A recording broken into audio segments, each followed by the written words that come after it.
one of the values we have that is most interesting to me is the value of diversity. And that's something that throughout this process you've really championed. And so I'd love to just hear you talk about what that means, the kind of the breadth of it, the depth of it. Yeah, well, I think there's a lot of breadth and depth. So it encompasses generational diversity, that we want to be a place that's not just a church of, the leadership of the church is 50-plus-year-olds wondering how they're going to reach 20-somethings. Or, on the other hand, we're not just a 20-something church that doesn't necessarily care about the older generation, but that a healthy biblical church would have multiple generations. And so we are going to do things specifically to engage on that.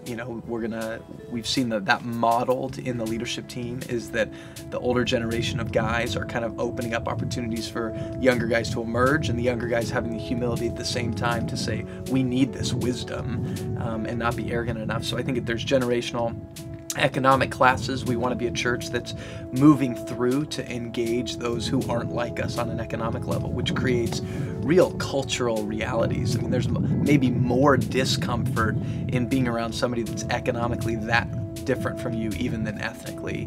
And then on an ethnic level, it's just what's happening in our society. I have a friend of mine, one of my best friends, who's coaching a soccer team in my neighborhood, and he's got like 3 white kids. The rest are Indians, Asians, Hispanics. And I really feel like the church should not be the place that's last to the party of what's happening in our world. That it seems to me the Bible is so clear that the gospel is the power that brings down these dividing walls of hostility that separate Jew from Gentile, black from white, Hispanic from Asian, whatever those things are, that the gospel is so clearly stated in the Bible as bringing people together around Jesus, who is their creator and the one whom they were made by and for. So in other words, we should look at the fact that ethnic diversity is happening around soccer and around the desire to make money and business and those kinds of things, and go, we should probably be seeing diversity rally around the gospel. Yeah, and I don't even think it's reactive. Like, we should probably be seeing it. I'd look at the Bible and go, the Bible says it happens, that's what happened when the church engaged on this level. And it's not easy. There isn't a simple formula to do it. There isn't a method to necessarily do it.